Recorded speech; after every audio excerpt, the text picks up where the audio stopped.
So, my name is Jesse Mikelberg, and today my capstone examines how the U.S. and its allies can strengthen resilience and democratic oversight in a space governance system where a single private actor now plays a central role.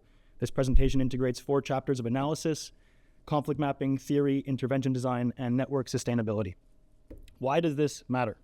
So space today is really essential infrastructure.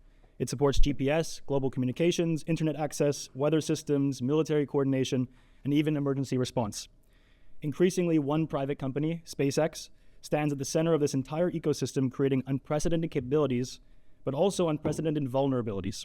So the central question of this project is, what are the risks of concentrating critical national functions in a single private actor, and how can we redesign the system for resilience?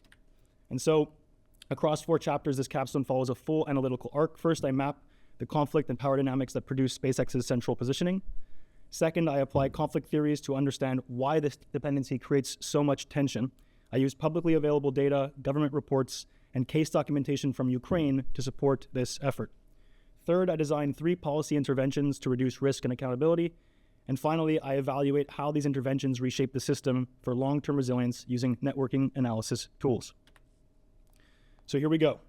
Using the conflict map I built in Chapter 1, we see a plethora of actors and structures, including SpaceX, the FAA, the US government, even the Chinese National Space Agency. And 3 themes really emerge. First, the system is over-centralized. Second, regulatory systems lag behind private innovation.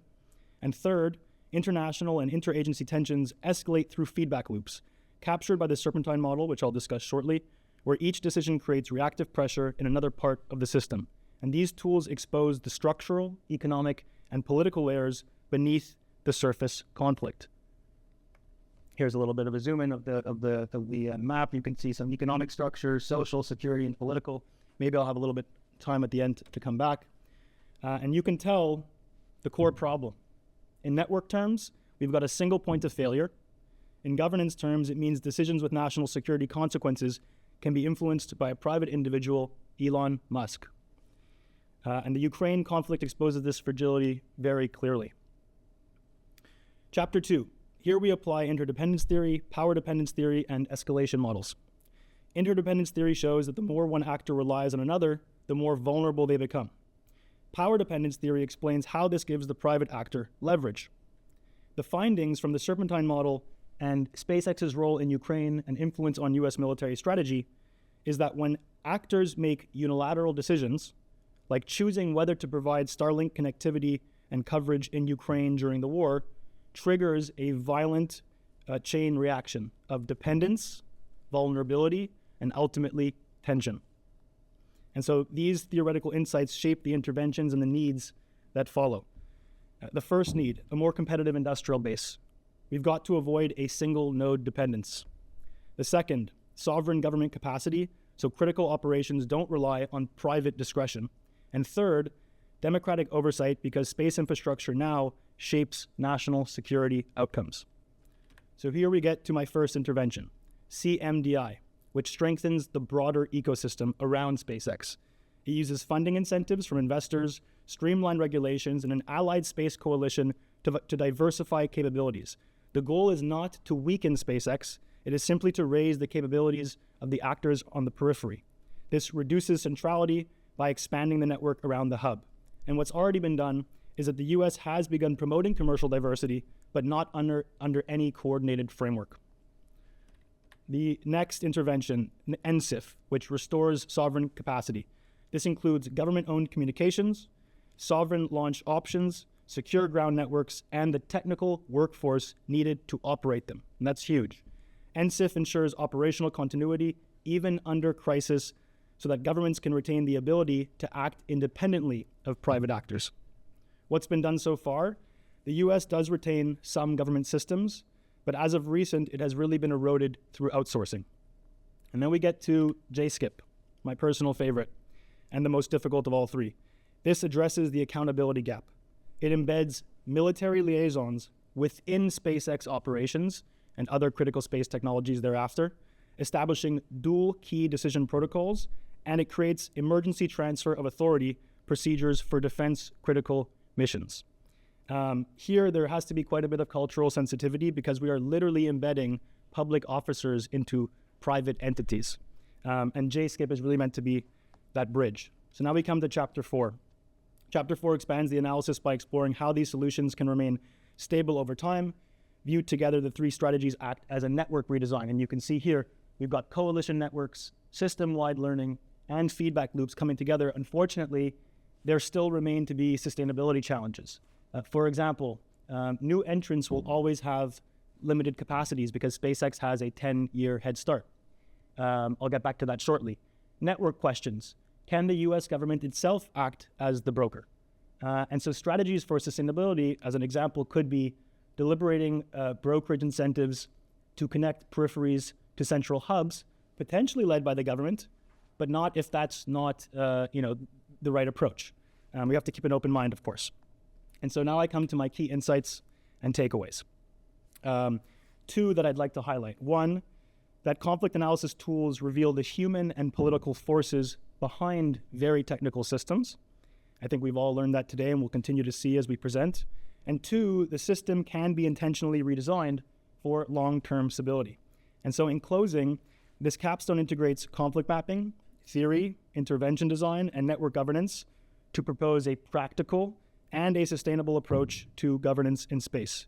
By diversifying capabilities, by restoring sovereign capacity, and by embedding public oversight, the US and its allies have an opportunity to build a resilient and a democratic space architecture.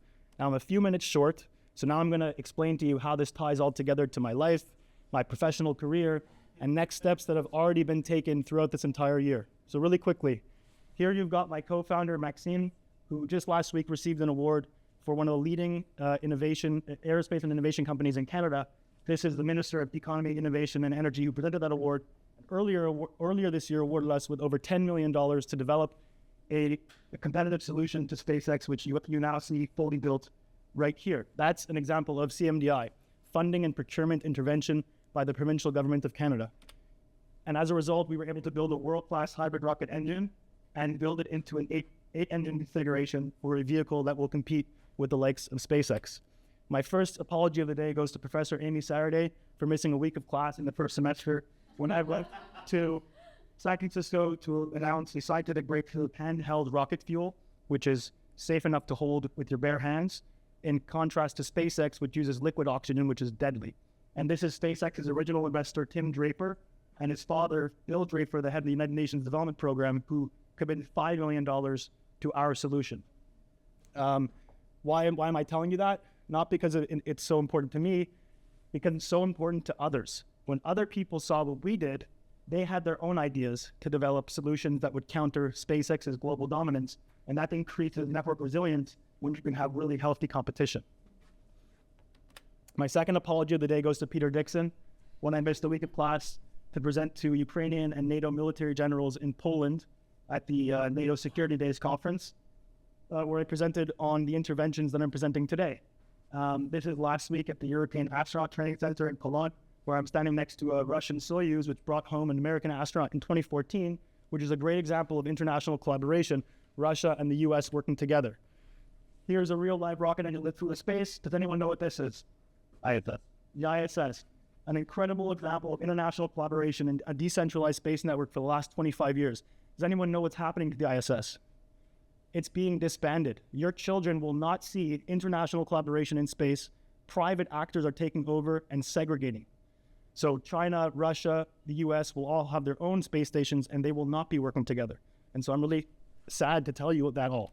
But guess what? Nonetheless, inspiration inspires. And so here's over 100 students in Canada that we gathered to build and launch their own rockets. Why? I call it academic intervention. You build up the workforce to create more opportunities in the market. Another fantastic example, Lisa Campbell, the president of the Canadian Space Agency, who came to our offices to talk about the importance of women in STEM. And I think that's actually a really important academic intervention as well. Again, building diversity within the community. And my last apology goes to Professor Whitlock, if you can hear me. I was in Australia at the beginning of the semester meeting with the president of the European Space Agency, Joseph Aschbacher, and several US and Israeli astronauts talking again about the importance of network resilience in space, but it actually led to something tangible. We signed a contract with the Canadian Space Agency and Enrico Palermo, the head of the Australian Space Agency, to deliver non-US-centric technologies in orbit. And we even published research in Australia of an extension of this capstone, but through a commercial innovation lens, not through a military lens. And so this is the end of my presentation. All to say, the capstone is practical. The commander of the Royal Canadian Air Force agrees. And that's why we are putting together an incredible launch event that's 6 months away. This all of our hard work, all of your hard work that contributed to all of my hard work here. And so my message to you all is to keep exploring, keep applying your theory in your professional and personal lives, because when you do, people notice. And what I mean by that is that I just talked obviously about my capstone. I just talked about how I applied my capstone in my personal life. But guess what? People noticed. The government of Canada earlier this month has officially announced the deployment of over $50 million towards our company. Over $250 million to the wider ecosystem. None of that money goes to us, it goes to our partners. And the really cool one, which is my second intervention, NSIP, which focuses on sovereign fallback system. This is not a sovereign fallback system, but it's a fallback system nonetheless. The Canadian government is going to be investing for over $500 million, not into Canadian technology, not even into non-SpaceX American technology. They're deploying it into European solutions. So they're growing the pie. They're increasing network resilience. And that's my presentation. Thank you so much.